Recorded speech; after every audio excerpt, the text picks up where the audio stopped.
Hi, it's Nancy Dykeman, and this is video number 6 of my 30-day video challenge. And I want to do something a little different today. I want to talk about the curiosity of people who wonder how much somebody in real estate really makes or how much they can make. And, I think some of us have some fantasy ideas about what can be accomplished in real estate. Part of that's due to television and shows like Million Dollar Listing, right? Where you see Ryan Serhant, who actually is real and they're doing it, but it's not the norm. And we'll say it's not the norm, and he's becoming quite a celebrity. Or Josh Altman on the Los Angeles side, who's becoming quite a celebrity, and they're both doing books and making a lot of money on book deals and YouTube and television and all the fun things that they get to do. And it would be fun what they're doing. And what you don't see is the other side of it, where it does have its problems, but they are doing very well. And I must say they do paint a slanted picture of what most people in real estate do, but that's what television's for, right? So it's interesting, and I watch it. I watch it myself. I love those shows. Can't help it. I'm in real estate. I watch HGTV, and I watch the Million Dollar Listing, and anything real estate I still love, and I'm in it every day. So go figure. But we do have people who have success stories their first year in real estate. And I consider first year in real estate, anything that you make over $100,000 is a huge success, because it's a hard year and you're learning so much. And we have had agents in our company do that several times, or several agents do it their first year, but still not the norm, because there's so much to learn. If they come from a background of business, of owning their own business, they have a sense of urgency and a sense of responsibility. If they come from a sales background, it helps also. If they come from a discipline background like nursing or school teaching or something where they had to get up and perform every day at a high level, they tend to do very well. So there are certain professions that lend to you having a good first year in real estate, okay?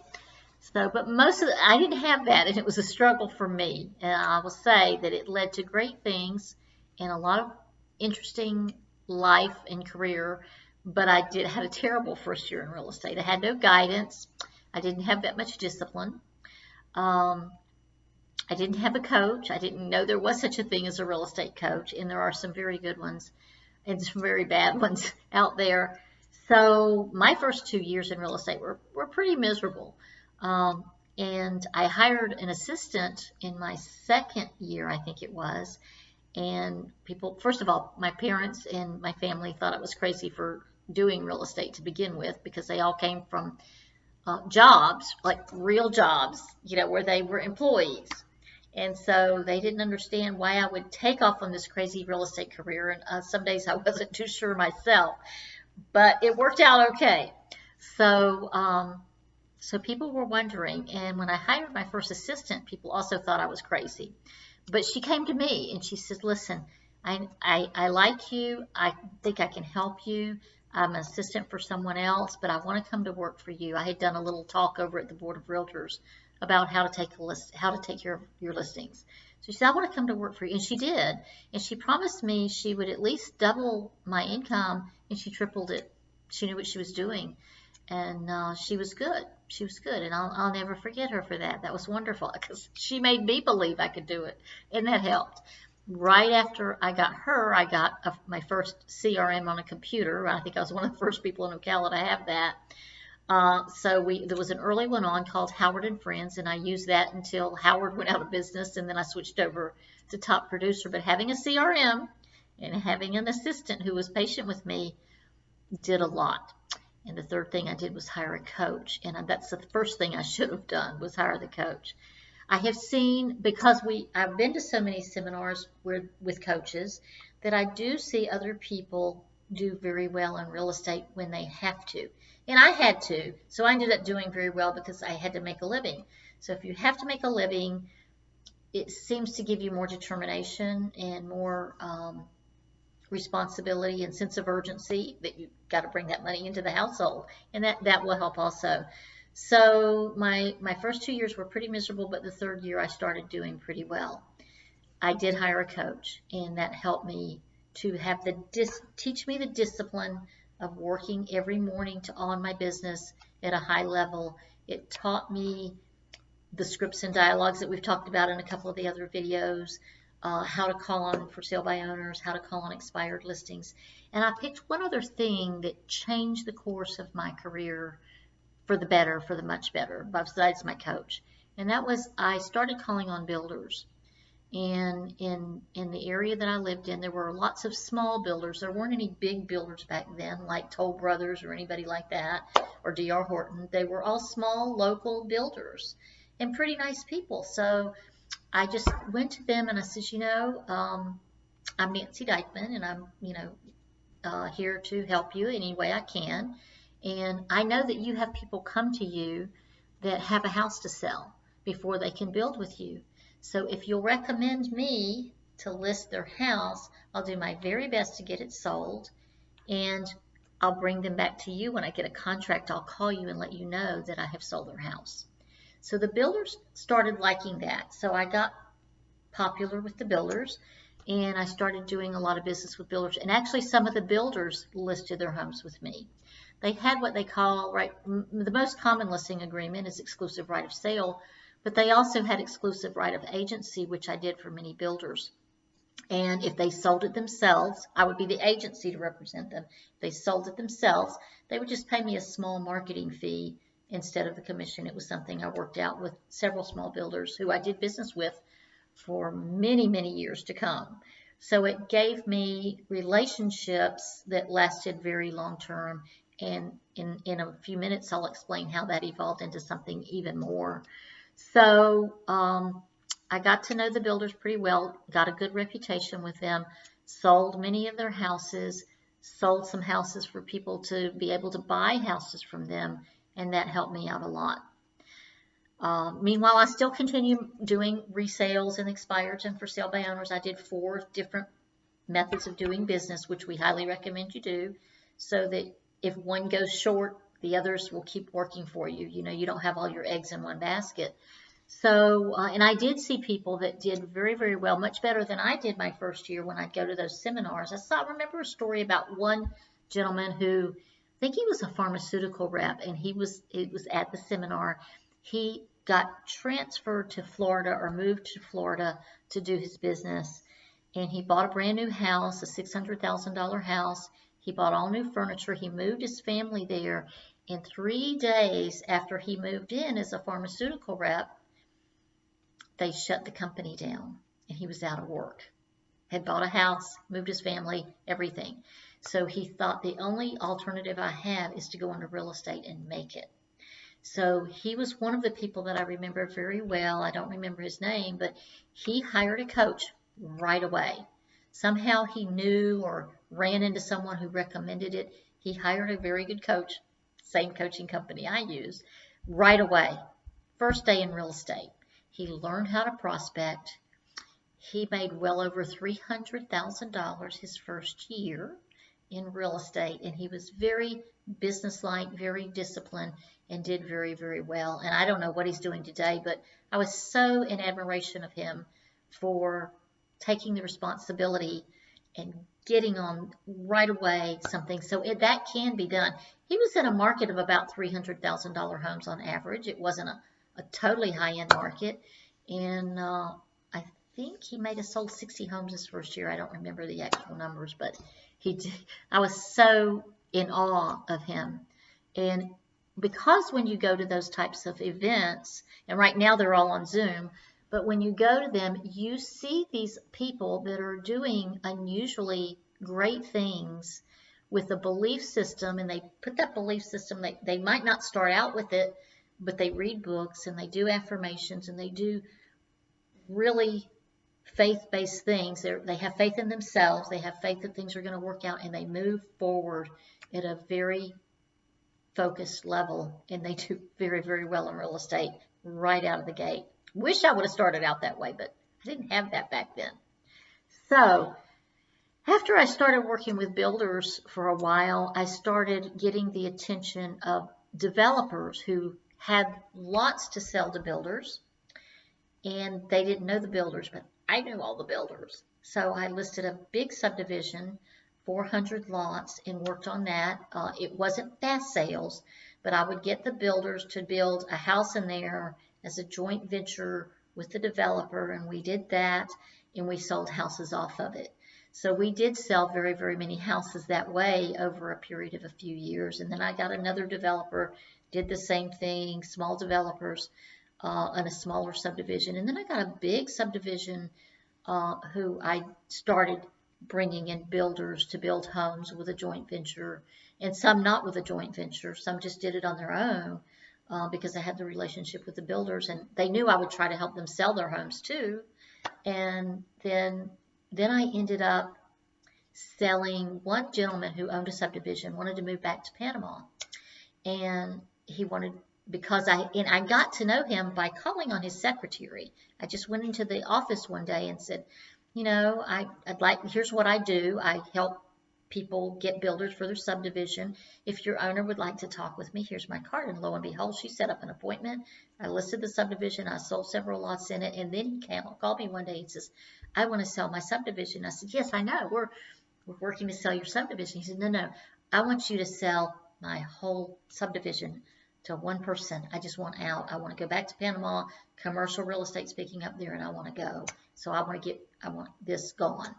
So I went to an owner who I had sold lots in another subdivision for, who was a very serious investor, and he and a friend of his bought the subdivision for $3 million. So that was one of my first big sales. So I liked that. That was like unexpected. And when you get in real estate, I call it business coming at you a different way because you're out there prospecting, right? So and then one day I had signs. Another story is I had signs in a subdivision that I had listed for a small developer, and I sort of had signs on lots all over my city because that's what I did back then. And so there was somebody that came through town one day and he was calling on lots and subdivisions. And he called me because my phone number was on the signs, and he said, see your signs on lots of subdivisions. I said, yes, sir. I do a lot of subdivision work, and I help builders, and help developers. And he said, well, I would like you to do some market analysis work for me. I said, absolutely. Tell me what you need. Well, they were coming to bid on a very large property in Ocala that was actually in receivership at the time. And that was called Golden Ocala. So they were bidding, it was going to auction. They were bidding on that, and they called me off. And so I helped them all I could. So I thought, well, maybe they'll list their subdivision with me when they get it, right? Well, they didn't get it. They were second highest bidders, but I did help them a lot. And he says, the gentleman was so nice, and he was very young. He says, I want to tell you something. We called 4 realtors before we called you. We tried to reach 4 other people, and no one would help us. And you helped us. He said, now, if we get the subdivision, we are going to list it with you. Well, they didn't get it. And I said, well, gosh, it was nice knowing you. He says, well, wait a minute. He says, do you know of any other golf course communities that might be available for sale that we could pick up? Because we have money from the Yale Endowment Fund. That's who we're representing. And we have $20 million that we need to spend or to invest for them. And I said, well, let me check. And we checked, and we found another one that was in receivership. And lo and behold, back then, you didn't have cell phone cameras and things like that, and that you could just, in emails, that you could just email. So I made up a package, and I overnighted it to him, and I called him and I said, look, this is going to go under contract very quickly. I would suggest you come down here and look at it if you're serious. And I overnighted the package, and they got the package. He flew down. 2 days later, we were on the property. He looked at it. He was so excited. He called his partner back. He said, we've got to buy this. We've got to buy this. And I'm going, this is happening to me? I can't believe this is happening to me. So they did. They ended up getting it, and it was $10.5 million. And so that was my that was my biggest sale for a long time, was that community.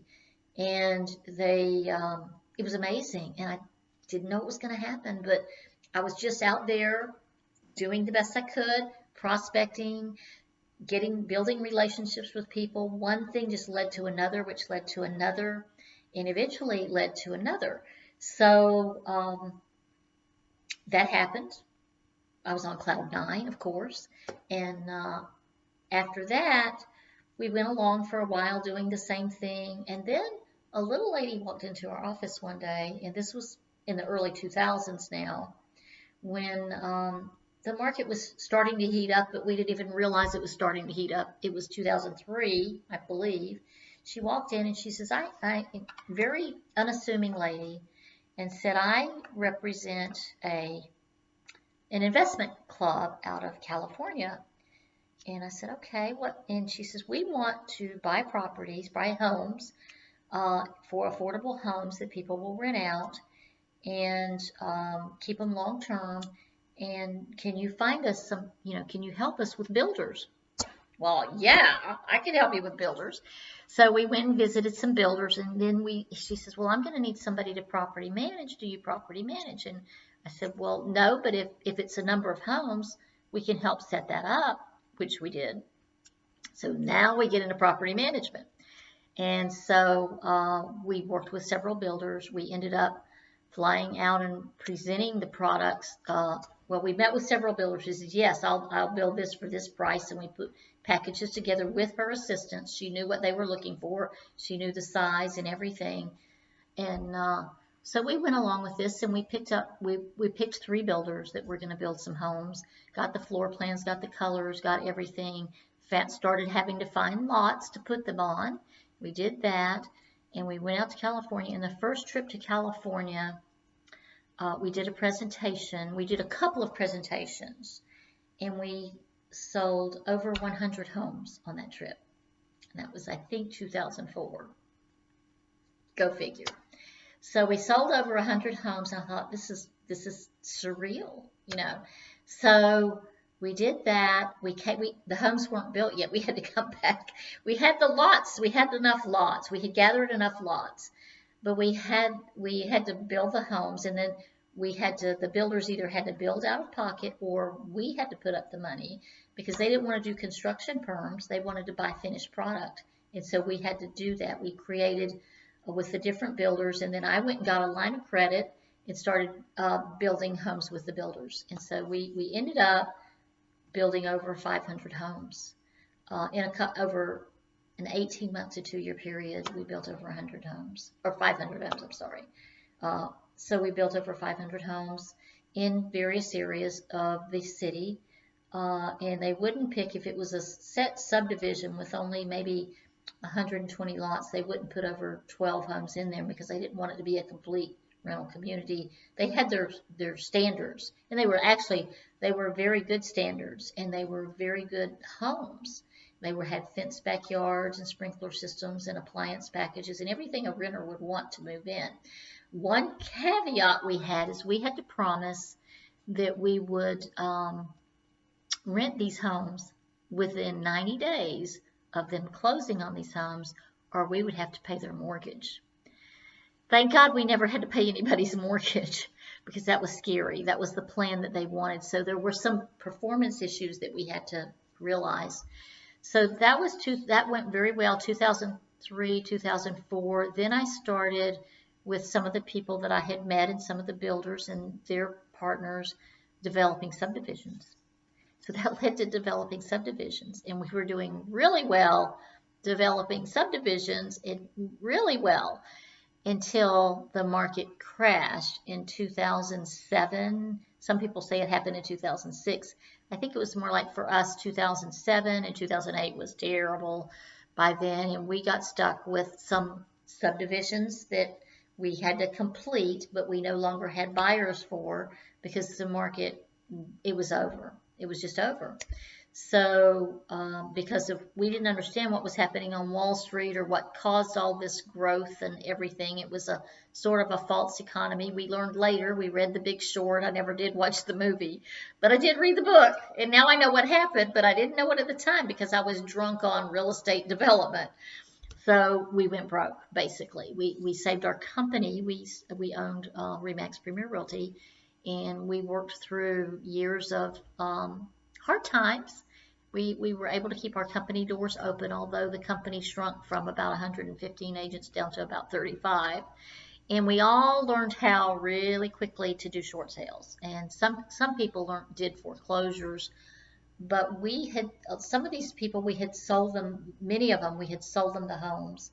We felt so responsible, so we learned quickly how to do short sales, and my little team did over 400 short sales for people, saved them from foreclosure, and also got debt forgiveness for them during that period of time. And that's how we kept our doors open. That's how we put food on the table for a few years after that. And then we started rebuilding. So this isn't a Ryan Serhant story or a Josh Altman story. This is a Nancy Dykeman story. And so now we've built up, this is 2020, and over time in the economy healing and all of these things, we've built up a great business. And today, from going through all of that, good and bad, we're probably the happiest we've ever been today. We're very grateful for what we have. We have a great company. I love what I do every day. I love to help agents succeed. I love to see them with their young families.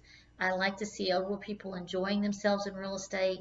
And my reward is to help others thrive in real estate and know that from what I went through, good and bad, that anything is possible. Anything is possible, and it's not over. And I hope it's never over because I love the ride and I love to see other people enjoy the ride too. So we don't know what's ever going to happen tomorrow. I don't think we're going to have another crash. I will tell you that. Just not going to happen. And I know this is a really long video, but it's kind of an interesting story. And I really wanted to share it with the people that we know now, that work with us now, and I wanted to share it with you and to let you know that real estate is the greatest career I can imagine, for a very interesting life and a very rewarding one. So thank you for listening. Take care.